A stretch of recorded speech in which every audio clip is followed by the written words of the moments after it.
So yeah, what's up people, it's Skeet or SKT, and I know it's been a while since I made a video, but there's something I wanted to talk about, and that is a game that I believe will beat Fortnite and could be really the only game that would be able to beat Fortnite in terms of viewership on YouTube and Twitch, longevity, so you know, the amount of players that continue to play it over a long period of time, and just replayability, you know, the amount of fun that you can have in the game.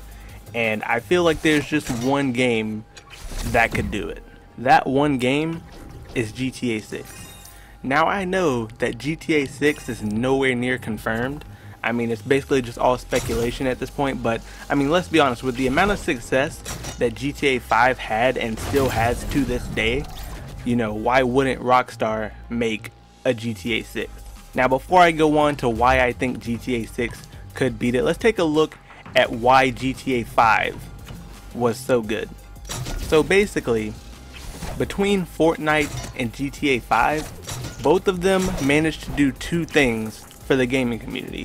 One, they both dominated YouTube and Twitch. When GTA came out, GTA 5, literally every YouTuber was playing it. I'm pretty sure just about every Twitch streamer, or most streamers, were playing it. You know, it was just a brand new game, and there was just so much to do in the game that you could just have so much fun around. It also launched many careers, and again, that goes back to, you know, the content creators on YouTube and Twitch. There have been many, you know, YouTube channels that blew up off of GTA, along with channels that have blew up off of Fortnite. And there aren't that many games that has that kind of potential to bring millions of new followers and subscribers to a bunch of different creators at once. Another one is custom maps.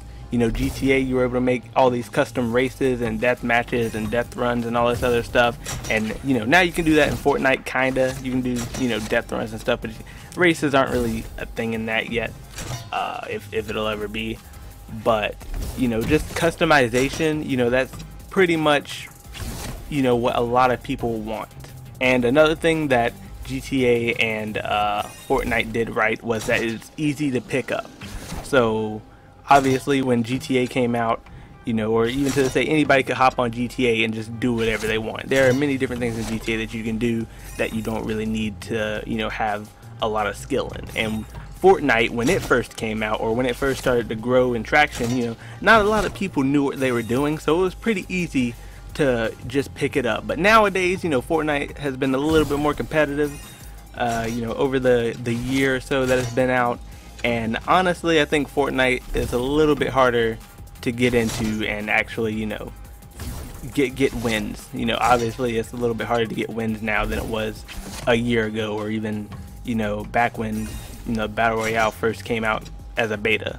Now think about this. GTA 5 is now a almost 6-year-old game, and it is still one of the top games on Steam and, you know, most watched games on YouTube and Twitch still to this day. I mean, on Steam it is still in the top 10 most played games.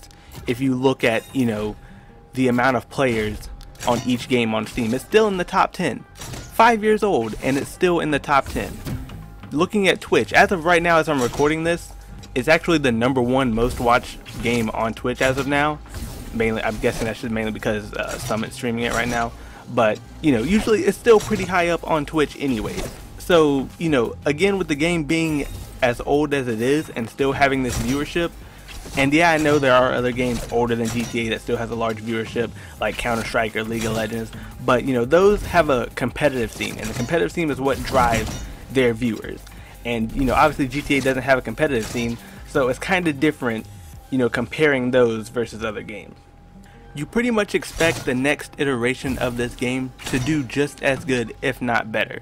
Now let's talk about some of the world records that GTA 5 broke when it first came out.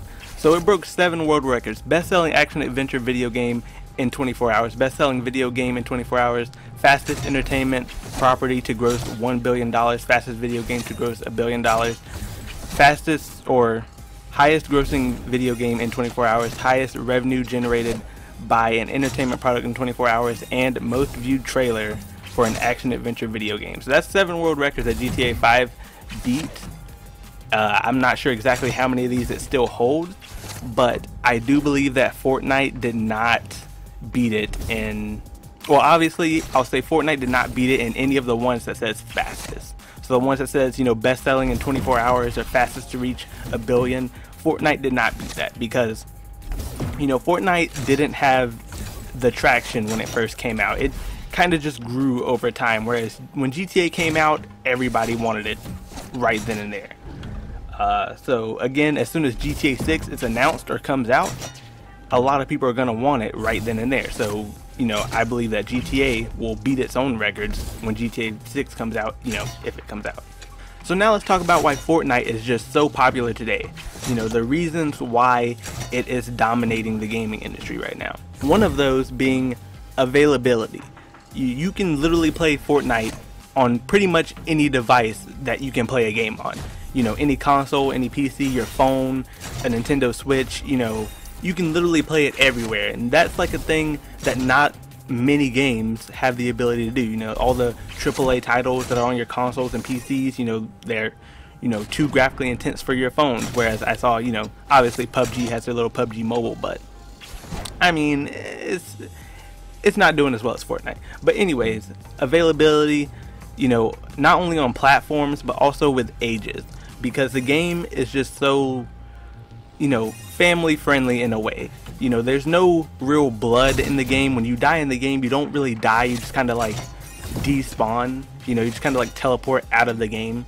And also your kills aren't even called kills in the game. It's called eliminations. You know, I saw one interview, or not even an interview, but I remember seeing somewhere where one of the announcers for one of the Fortnite events was talking about how they couldn't say certain words. So whenever they talked about kills, they couldn't say kills. They had to say eliminations, or, you know, specific guns like a SCAR. They couldn't say SCAR. They had to say a purple AR or whatever like that. So that way it's, you know, a little bit more family friendly and it's available for all ages to play. Now that's one thing that GTA, you know, GTA 6 would not be able to beat Fortnite in, is being available to everyone, because obviously GTA is still that mature game that parents are not going to want their kids to play, whereas Fortnite, you know, they don't really care. It looks kid friendly, you know, they don't care if their kids play Fortnite, but GTA, that's a no-go, obviously. So I don't think that GTA 6 would beat Fortnite in terms of player base, because I don't think GTA 6 would be able to get on as many platforms as Fortnite is on, and also it would not be able to, you know, appeal to such a wide audience in terms of, you know, having kids on the side, on their side too, which obviously kids shouldn't really be playing GTA anyways. You know, I'm just saying that, so, you know, because it's rated mature, but, you know, people can play whatever they want. I played GTA when I was 5, but, you know, that's not even relevant right now. Also, Fortnite had battle passes, so it was pretty much the first game to really introduce a battle pass, or first battle royale game, I'd say, to release battle pass, and the first biggest game I'd say to release it. I've never seen another game do anything like that, but then again, I don't really play that many games, so maybe there are more out there. But it made having a battle pass or like a season pass more widespread. And another thing is live events. You know, not a lot of games, or I personally haven't seen any other games that has live events happening all at once for everybody in every lobby. So that's like one of the biggest things that Fortnite did that contributed to its growth, really. And, you know, that's something that I feel like a lot more games are going to want to, you know, implement in terms of, you know, keeping their game up to date in terms of standards, since Fortnite seems to have raised the bar a little bit when it comes to, you know, gaming. But what I think GTA 6 needs to beat Fortnite, other than, you know, obviously just being a GTA game and being better than GTA 5, you know, obviously it needs to have a lot of stuff to do like GTA 5 did, maybe a little bit more, obviously. Also, I think GTA 6 would need live events. So I know GTA did have some events that went on during, you know, free roam modes, but it wasn't anything that happened all at once. If there was anything, I think the only thing that happened all at once in GTA was when they added snow, so all the lobbies had snow in it. But I mean, that's not really much of an event. That's just, you know, a little bit of an environmental change. But yeah, another thing, a season pass. You know, like I said, Fortnite kind of paved the way when it in terms of having, you know, this battle pass or just things to work towards. So I think GTA 6 would definitely want to look into having some type of season pass. And also having cheaper shark cards, because, you know, a lot of the stuff in GTA, whenever you try to buy stuff, everything's so expensive. And you know, I don't really know, not necessarily the shark cards need to be cheaper, but just the stuff that you buy needs to be cheaper. Like me and my friends, whenever we tried to buy any of the new stuff, whenever new heists or new game modes came out, we literally couldn't buy any new cards because they were just all way too expensive. But yeah, so that's just my little opinion on, you know, a game that I think could defeat Fortnite and being, you know, as big as it is. I don't, you know, obviously it's not gonna, you know, destroy Fortnite. Like, it's not gonna kill it, obviously, because, you know, Fortnite's just so widespread and so many people can play it. But in terms of, you know, like I said, the viewership and longevity, I do believe the next GTA, whether it's called GTA 6 or not, will do you know, numbers. Like, it'll do like a lot, and it'll also create even more careers than what GTA 5 did, in my opinion. So yeah, again, thank you for watching. If you have your own opinions or feedback on this, you know, please leave it in the comments. I'll be sure to read it. But yeah, I just wanted to make this quick video just to, you know, talk about it, see what other people thought, and yeah, if there's any other games that you guys might think would be able to, you know, beat it, leave a like, subscribe, and yeah, see you guys later. Am I tripping?